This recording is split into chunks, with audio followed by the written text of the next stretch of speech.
No, I'm outside right now. I'm undefeated tonight. 2-0. 3, really. Because when niggas see me, they fucking just pulled off. Don't drive off when y'all see me outside. I'm outside right now, nigga. I'm outside right now.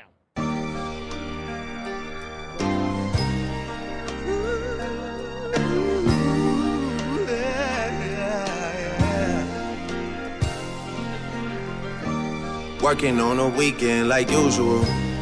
Way off in the deep end like usual. Niggas swear they passed us, they doing too much.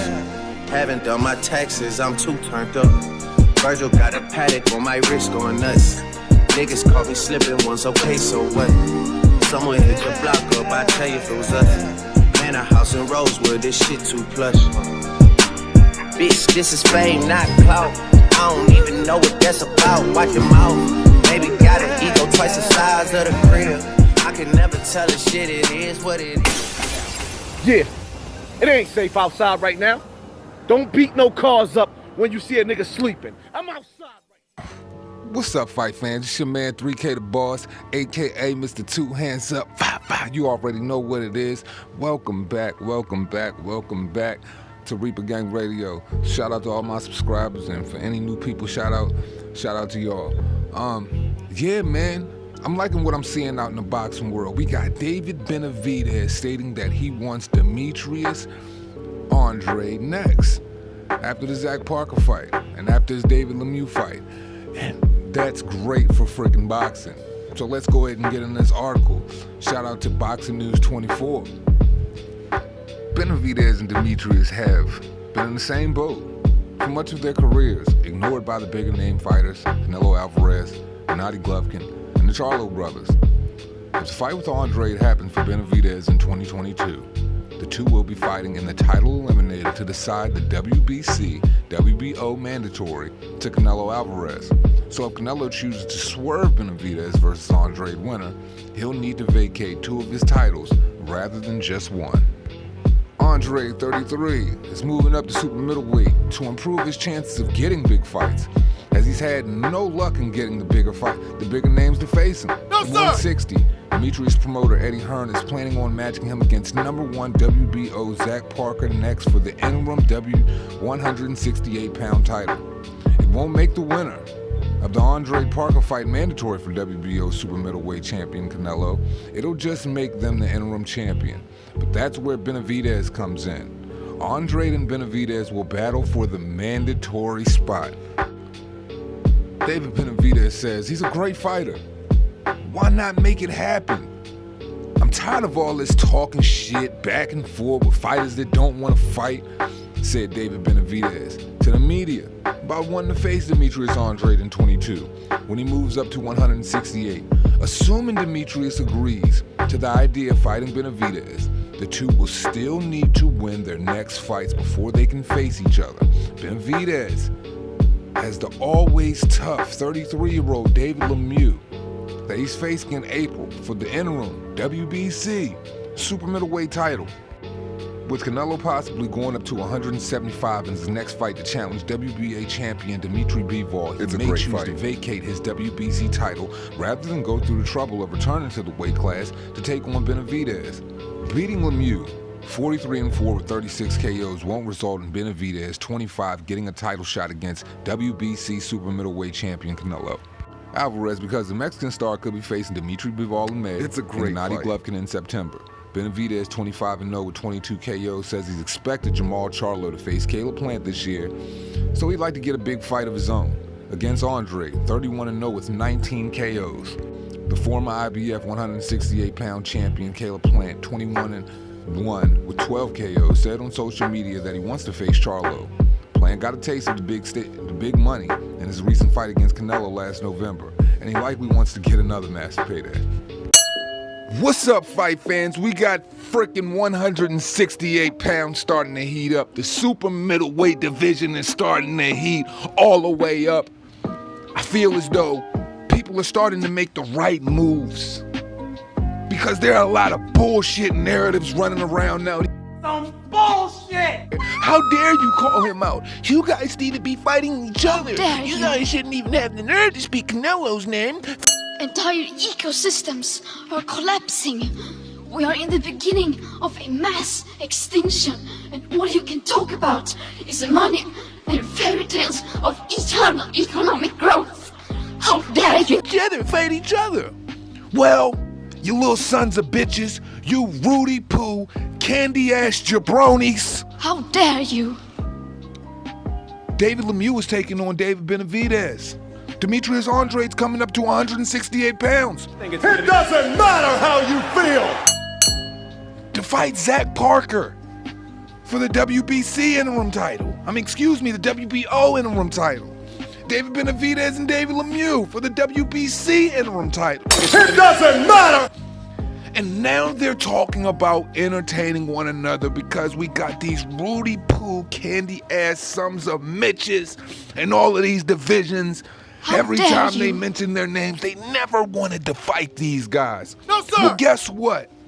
Since nobody wanted to fight them, they're more than willing to fight one another. It doesn't And matter! Eddie Hearn's made it very clear, How dare and it's you! in boxing articles all over the country and all over the world, that they're looking after the Zach Parker fight to do a deal with David Benavidez to make that fight happen.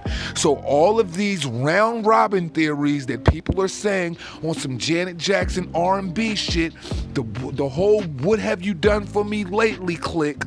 It doesn't matter how you feel! What can you say then when they fight one another? How dare Now, you! I'm not ridiculing Canelo. I'm not bashing Canelo. But I'm just saying, when you're a fighter, you should want to set the bar of greatness for yourself. Rightfully speaking, as a champion, you should want to go after other champions. You should want to fight the best in the world, the best in your division, whatever. Quite frankly, the best should be wanting to fight the best in the boxing world. And once again, belts don't necessarily dictate who the best really are. How It doesn't dare really you. speak to that, considering the politics of boxing has always been duck this, duck that, this side of the street this side of the street that. We've got 4 different sanctioning bodies with 4 different rankings that are worlds between what one other guy believes in this sanctioning body compared to that sanctioning body. How does it make you feel? It doesn't matter how it makes you feel! Right or wrong? Shit, Huey Fury's number frickin' 4 in the WB frickin' A. How dare you! Robert Helenius is number 3. How dare Daniel you. Dubois is number 1. How You dare see you. where I'm going with this? And Anthony Joshua's number fucking 5. How dare you! So if these two individuals entertain one another, if they become respectfully the WBC and WBO interim champions that I believe that they can be in that fight, then what? Canelo will have to face one of them as their mandatory. Or is he going to vacate 2 belts? And are people going to consistently make excuses? Because it's a lot of hand-holding How going dare on in the you. boxing world. But see, the hand-holding is about to stop today or tomorrow or maybe in a few months or maybe in a year. Well, whenever the progress kicks in. Man, this is some bullshit!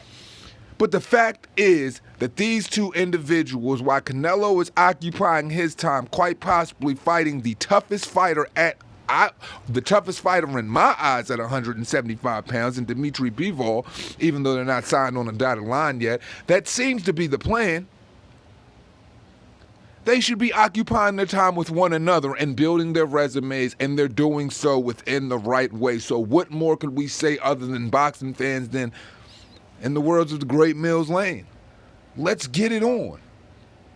Because all we should ever want is to see the best entertaining the best. We shouldn't want to see the 168-pound division look weak. We should want to see the 168-pound division and all of its glory and all of the greatest fighters entertaining one another.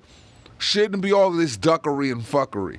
So congrats to those guys for wanting to fight one another. Congrats to those guys for building upon their own resumes to take the time out to fight one another and going up and doing what they are supposed to do if they really do want to fight the number 2 pound-for-pound fighter in the world and arguably the number 1 pound-for-pound fighter in the world in a lot of people's eyes. Boxing should be about progress, and boxing should be about the best fighters out this motherfucker really getting it on. So I can't do nothing but clap that shit up and hope that these things come to fruition. I'm not here to bash Canelo. I'm not here to bash Andre like a bunch of you bitch-ass motherfuckers do that don't know what you looking at when you call him Doo-Doo Andre. Go shoot yourself in the head in the back fucking room for all I care. Because all of you dudes hate and show favoritism. We should keep a balanced, unbiased perspective, and we should just want succession, division by division. Great fighters fighting great fighters, division by division. So, man, shout out to these young guns for going ahead and, you know what I'm saying, being more than willing to get it on. Now, will the talk come to signatures being signed on the dotted line? We don't know that just yet. It's a little too early to tell. But we do see that both fighters are willing and ready, and we do see that Eddie Hearn is more than willing and trying to make this fight happen after he fights Zach Parker. So, if Canelo was lined up in a 2-fight deal, let's make it the fuck happen. Because if Demetrius Andrade and David Benavidez get in a stylistic clash in an all-out war at 168 pounds, there is no reason why Canelo shouldn't look at those two individuals like they've done more than enough to warrant a fight with one another, because I think that fight could, you know, shake up the boxing world, get the blood boiling for the boxing fans, and only have us wanting more. So, Reaper Gang Gang, let's see what takes place. Shout out to David Benavidez. Shout out to Demetrius Andrade. Shout out to Canelo Alvarez. As we always say at the end of this shit, cost you nothing to pay a nigga no mind. It's the motherfucking boss. Respect.